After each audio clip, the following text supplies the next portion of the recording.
ختم ہو جائے بالکل, یا رک جائے, کم ہو جائے, تھوڑی مدھم ہو جائے, اس میں جو نقصانات ہو رہے ہیں, جو الزامات ہیں, یہ ساری چیزیں, is it possible? Machiavelli 16th century کے ایک پولیٹیکل فلاسفر ہیں, آپ نے ماکیاویلی کو پڑھا, دا پرنس ان کی بہت فیمس بک ہے. وہ اپنی بک میں ایک بات لکھتے ہیں کہ یہ جو جنگ ہوتی ہے اس کو آپ اپنی مرضی سے شروع تو کر سکتے ہیں, لیکن آپ جنگ کو اپنی مرضی سے ختم نہیں کر سکتے. اور میرا خیال ہے کہ پیوٹن نے اس جنگ کو اپنی مرضی سے شروع تو کیا, لیکن اب بہت ساری چیزیں ایسی ہیں جو اب پیوٹن کے کنٹرول میں بھی نہیں ہیں. اگر وہ اس جنگ کو ختم بھی کرنا چاہیں تو وہ شاید اب اس جنگ کو اس طریقے سے ختم نہیں کر سکتے. سوری, میں آپ کی بات کاٹ رہی ہوں ابھی, حالانکہ آپ نے گفتگو کا آغاز کیا, لیکن میں چاہوں گی ساتھ ساتھ میں چیزیں, اور اسٹوڈیو میں مدعو کرنے کا مقصد بھی ہے کیونکہ جب ہم اسکائپ پر ہوتے ہیں تو بعض اوقات اس لیے بھی انٹرپٹ نہیں کر رہے ہوتے کہ کچھ آڈیو کا مسئلہ نہ آ جائے, آپ مجھے نہ سن پائیں یا میں آپ کو نہ سن پاؤں. پیوٹن اگر چاہیں بھی تو ابھی آپ نے یہ فرمایا, چاہتے ہیں پیوٹن؟ کیوں نہیں, پیوٹن اس کرائسس سے نکلنا چاہتے ہیں, لیکن ان کے پاس کوئی رسپیکٹیبل وے آؤٹ نہیں ہے. چیزوں سے تو نہیں لگتا. They are looking for a respectable way out. اگر پیوٹن کو ایک رسپیکٹیبل وے آؤٹ ملے تو وہ کیوں نہیں نکلنا چاہیں گے, لیکن یہاں پہ ایگو بھی انوالو ہے.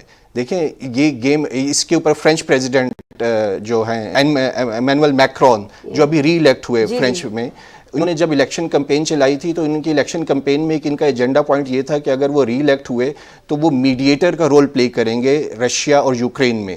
اور ابھی فرینچ پریزیڈنٹ نے ری الیکٹ ہونے کے بعد جو اسٹیٹمنٹ دی, انہوں نے کہا کہ ہمیں رشیا اور پیوٹن کو ہیوملیٹ نہیں کرنا چاہیے, کیونکہ یہاں پہ ایگو بھی انوالو ہے. اگر آپ نے یہ ایم کیا ہے کہ آپ رشیا کو ہیوملیٹ کریں گے تو پھر رشیا نیوکلیر ویپن تک بھی جائے گا, لیکن اگر آپ رشیا کو ایک رسپیکٹیبل وے آؤٹ دیں گے تو رشیا اس کرائسس سے کیوں نہیں نکلنا چاہے گا؟ نہیں, لیکن اس کو رشیا کو رسپیکٹیبل وے آؤٹ چاہیے ہے, یا پھر رشیا کو اپنی تمام جو مطالبات ہیں وہ اس کو مانے ہوئے چاہیے کہ ٹھیک ہے جی یہ میرے مطالبات پورے ہو گئے, اب میں نکلوں گا.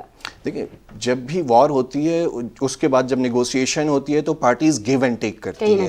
ایسے نہیں ہوتا کہ اگر آپ نے 100% آپ کی ڈیمانڈز ہے تو 100% ایکسیپٹ ہو جائے, 50% آپ کی ڈیمانڈز اور 50% آپ کے جو اپوننٹ ہیں ان کی ڈیمانڈز ایکسیپٹ ہو جائیں گی. لیکن جو پاسبل وے آؤٹ ہے, آپ نے جو کویشچن کیا تھا, میں چاہوں گا اس کے اوپر میں ڈسکس کر لوں, اگر آپ کے مائنڈ میں اور کوئی کویشچن نہیں ہے تو. ابھی نہیں ہے. اچھا, جو ہمارے پاس پاسبل وے آؤٹ ہے, ایک تو پاسبل وے آؤٹ یہ ہے کہ کوئی ایک پارٹی کیٹاگوریکلی اس جنگ میں شکست کھا جائے, جو ہمیں ہوتا ہوا نظر نہیں آ رہا نہ. حتیٰ کہ ابھی ریسنٹلی جو یوکرین کی پوزیشن ہے بیٹل فیلڈ میں وہ زیادہ مضبوط ہوئی ہے, اور رشیا کی پوزیشن بیٹل فیلڈ میں ویک ہوئی ہے. دوسرا یہ ہو سکتا ہے کہ دونوں پارٹیز میں کوئی ایگریمنٹ ہو جائے, یہ سیکنڈ ایک پاسبل سیناریو ہے کہ دونوں پارٹیز میں اگر کوئی ایگریمنٹ ہو جائے. لیکن اگر ہم ہسٹری دیکھیں تو 2014 میں یہ رشیا اور یوکرین میں ایک ایگریمنٹ ہوا تھا, منسک 1 اس کو کہتے ہیں. منسک 1 یہ بیلاروس کا ایک شہر ہے, وہاں پہ یہ رشیا اور یوکرین, جب 2014 میں رشیا نے کریمیا میں انویڈ کیا تھا, اس کے بعد کریمیا انویژن کے بعد رشیا اور یوکرین کے ڈائلاگ ہوا تھا بیلاروس میں, منسک ان کا کیپٹل ہے, وہاں یہ ڈائلاگ ہوا تھا. اور اس ڈائلاگ کے اندر یہ ایگریمنٹ ہوا تھا 2014 میں, جس کو ہم منسک ایگریمنٹ کہتے ہیں, لیکن وہ ایگریمنٹ فیل ہوا. پھر 2015 میں دوبارہ منسک میں ڈائلاگ ہوئے, اس وقت جو میڈیٹر تھے وہ جرمنی اور فرانس تھے. جب دوبارہ یہ منسک 2 ہوا 2015 میں, ہم نے لیٹر دیکھا کہ وہ ایگریمنٹ بھی فیل ہوا, کیونکہ یہ ٹیریٹوریل ڈسپیوٹ ہے اور دونوں پارٹیز میں سے کوئی بھی ٹیریٹوریل کنسیشن دینے کے لیے تیار نہیں ہے. اگر آپ, کیونکہ سوورینٹی کا ایشو ہے, اس لیے نہ یوکرین ٹیریٹوریل کنسیشن دے گا رشیا کو, نہ رشیا یوکرین کو ٹیریٹوریل کنسیشن دے گا. تو پاسٹ میں ان کے 2 ایگریمنٹ ہوئے, دونوں فیل ہوئے. تو اگر یہ جو سیکنڈ سیناریو ہے جس میں ہم یہ کہہ رہے ہیں کہ ان دونوں پارٹیز میں کوئی ایگریمنٹ ہو جائے گا, مجھے اگر ایگریمنٹ ہوتا بھی ہے تو مجھے وہ سکسیسفل ہوتا ہوا نظر نہیں آتا. تیسرا ایک پاسبل سیناریو ہے کہ یہ کانفلکٹ ایک فروزن کانفلکٹ میں ٹرانسفر ہو جائے. یہ دس از دا موسٹ لائکلی سیناریو کہ یہ ایک فروزن کانفلکٹ بن سکتا ہے, جیسے کشمیر ہے یا پیلسٹائن ہے جو ایک فروزن کانفلکٹ ہے, مطلب انسیٹلڈ کانفلکٹ. تو یوکرین کا جو فیوچر کا سٹیٹس ہوگا وہ یہی ہوگا کہ یہ ایک فروزن کانفلکٹ ہوگا, اور ٹائم ٹو ٹائم جو دونوں پارٹیز, یہ پوری دنیا کے مفاد میں نہیں ہے. اور میں یہاں پہ ایک بات بتا دوں کہ آپ یہ چیز واضح طور پر سمجھ لیں کہ یہ جو رشیا اور یوکرین کی جنگ ہے, ان کے بعد جو دنیا ہوگی وہ اس کی پہلے کی دنیا سے بہت مختلف ہوگی. اب دنیا, پہلے والی دنیا آپ دوبارہ شاید آپ کو دیکھنے کو نہ ملے. اب آنے والی دنیا اس پہلے دنیا سے مختلف ہوگی، جیسے کووڈ کے بعد تھے. جیسے کووڈ کے بعد، اور کووڈ اور یہ انویژن آپ کو ساتھ ساتھ نظر آئیں گے. اسی طرح سے دیکھیں جیسے کووڈ کے بعد ہم نے دیکھا تھا سپلائی چین متاثر ہو رہی تھی، خوراک کی کمی ہو رہی تھی. ابھی افریقی ممالک کے اندر تو بہت بڑا ایک بحران جو ہے بہت بڑا بحران ہے، بہت بڑا بحران یہ یوکرین کے اس ایشو کی وجہ سے. اچھا ایک چیز آپ نے اس پہ فرمائی کہ کن ممالک کے اوپر اثرات ہو رہے ہیں، کس طرح سے ہو رہی ہے، تو میں چاہ رہی ہوں کہ تھوڑا سا اس پہ ہم اگر تفصیل سے اور گفتگو کر لیں. ہم کس طرح سے متاثر ہو سکتے ہیں؟ سب سے پہلا سوال تو یہ، ہم اپنے بارے میں سب سے پہلے بات کریں گے. I'm talking about Pakistan. ہم ہو سکتے ہیں، ہم ہو رہے ہیں، ہم ہوئے ہیں، یہ پھر یہ خطہ، اور پھر میں چاہوں گی کہ یورپ اور باقی دنیا. دیکھیں یہ جو جنگ ہے یہ دنیا کو کیسے متاثر کرے گی، اگر ہم وہ سمجھ لیں تو ہم بڑے ایزیلی ایسٹیمیٹ کر سکتے ہیں کہ ہم کیسے متاثر ہوں گے. اس جنگ کے نتیجے میں دنیا میں جو ایک سب سے بڑا بحران پیدا ہوگا وہ ہے انرجی کرائسس. رشیا دنیا کا سب سے بڑا آئل پروڈیوسر ہے، سیکنڈ لارجسٹ گیس پروڈیوسر ہے. اگر اتنا بڑا پروڈیوسر مارکیٹ سے نکل جائے گا تو دنیا کے اندر ایک بہت بڑا انرجی کرائسس آئے گا. آپ کی انرجی کی جو پرائسز ہیں وہ بہت اوپر جائیں گی، جیسا ہم پاکستان کے اندر دیکھ رہے ہیں. اور آپ کو اگر یہ انرجی کرائسس اور سیویئر ہوتا ہے تو یہ پرائسز اور اوپر جائیں گی، اور جتنی پرائسز اوپر جائیں گی اتنا عوام میں آپ کو انریسٹ نظر آئے گا.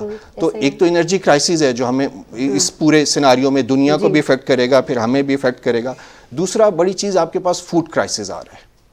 ٹھیک ہے، فوڈ کرائسس کلائمیٹ چینج کی وجہ سے آلریڈی ایک بہت سیویئر ایشو تھا، کیونکہ کلائمیٹ چینج کی وجہ سے آپ کے جو ریننگ سیزن ہیں وہ چینج ہو رہے ہیں، اور اس کی وجہ سے آپ کا جو سوئنگ سیزن ہے وہ افیکٹ ہو رہا ہے. آپ کی جو اوور آل پروڈکشن ہے، اس سال جو ویٹ کی پروڈکشن ہے وہ لاسٹ ایئر سے بھی کم ہوئی ہے. ٹھیک ہے، یہ کلائمیٹ چینج کی وجہ سے ہے. ایک تو کلائمیٹ چینج کی وجہ سے فوڈ بہت بڑا ایشو ہے. پھر اس جنگ کی وجہ سے کیونکہ یوکرین دنیا کا ایک لارجسٹ جو گرین پروڈیوسر ہے ان میں آتا ہے، اور رشیا ان میں آتا ہے. تو اگر آپ کا وہ جہاں پہ آپ کا ساری کے سارا فوڈ پروڈیوس ہو رہا ہے، اور یورپ کی تو یوکرین کو یورپ کی باسکٹ کہتے ہیں. یوکرین پورے یورپ کو فیڈ کرتا ہے، یہ یورپ کی باسکٹ ہے. اگر یورپ کی باسکٹ خالی ہو جائے گی تو یورپ میں انریسٹ آئے گا، یورپ کا یہ انریسٹ پھر ریفلیکٹ ہوگا جو ڈیولپنگ کنٹریز ہیں وہاں پہ بھی. تو ہم بھی اس سے متاثر ہوں گے اور دنیا بھی اس سے بہت بری طرح متاثر ہوگی. اچھا یہ تو آپ نے بالکل وہ صورتحال بتائی جو ہو سکتی ہے، اور کہیں نہ کہیں ہم یہ ہوتی ہوئی دیکھ بھی رہے ہیں، جیسے کہ میں نے بھی افریقی ممالک کا ذکر کیا.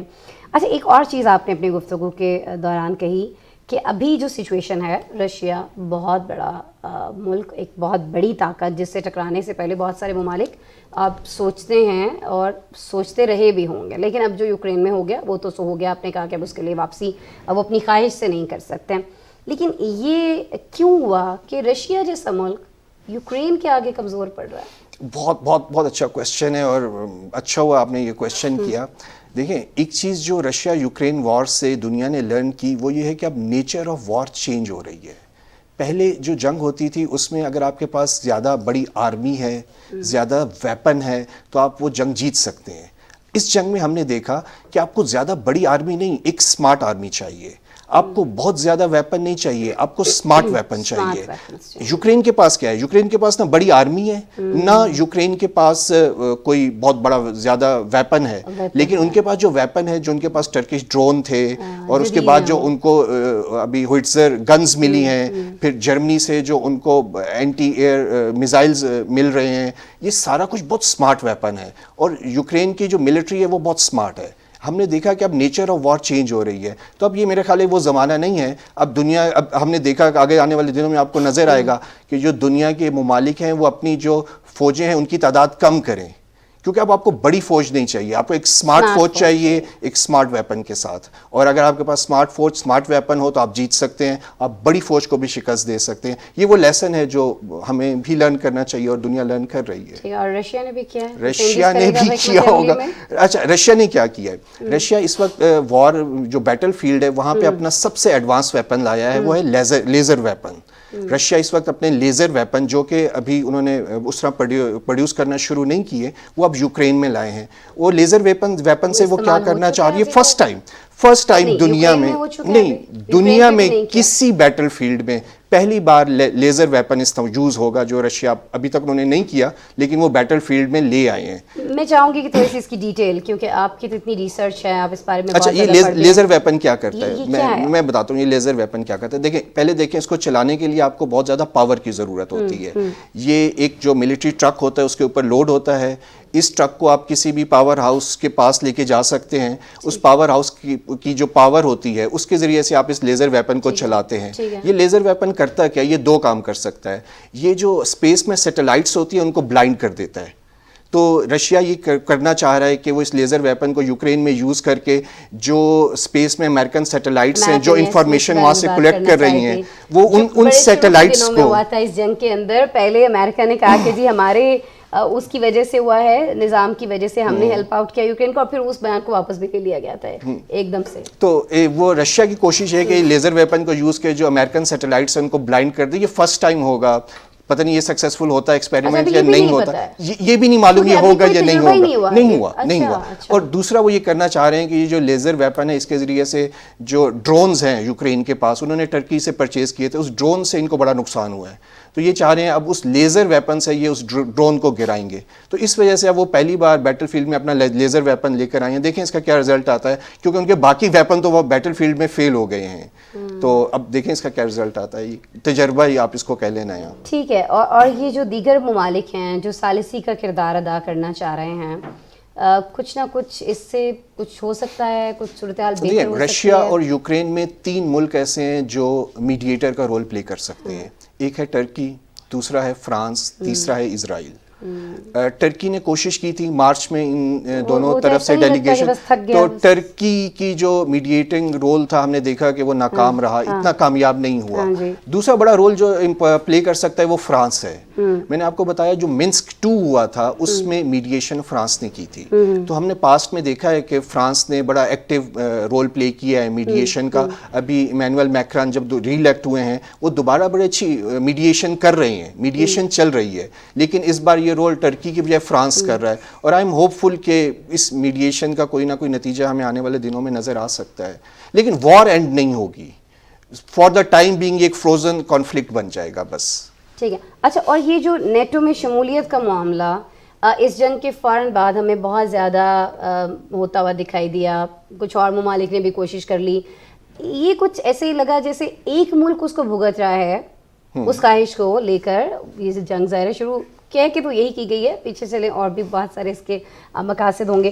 تو پھر باقی ممالک کو کیا اس میں سوجھی؟ اور پھر ترکی کا ایک بیان سامنے آیا کہ اگر آپ سمجھ رہے ہیں کہ جی میں آپ کو مدد کرنے جا رہا ہوں اس میں، تو پلیز میری طرف آنے کی ضرورت نہیں ہے، اتنا وقت نہ اپنا ضائع کریں، اتنا ٹریول کر کے میرے پاس نہیں آئیں. تو یہ سارا کیا ہے؟ کیوں نیٹو ایک دم سے سب کے لیے اتنا اہم ہو گیا کہ ہر ایک کو اس کے اندر شامل ہونا؟ میرا خیال ہے کہ یہاں پیوٹن سے ایک مس کیلکولیشن ہوئی. میں اس مس کیلکولیشن کے اوپر بات کروں گا. 2008 میں یوکرین نے انٹرسٹ شو کیا تھا کہ وہ نیٹو کا ممبر بننا چاہتے ہیں. 2008 میں 2008 سے لے کر 2021 تک یوکرین نیٹو کا ممبر نہیں بن سکا. کیوں؟ کیونکہ جرمنی اس کی مخالفت کر رہا تھا.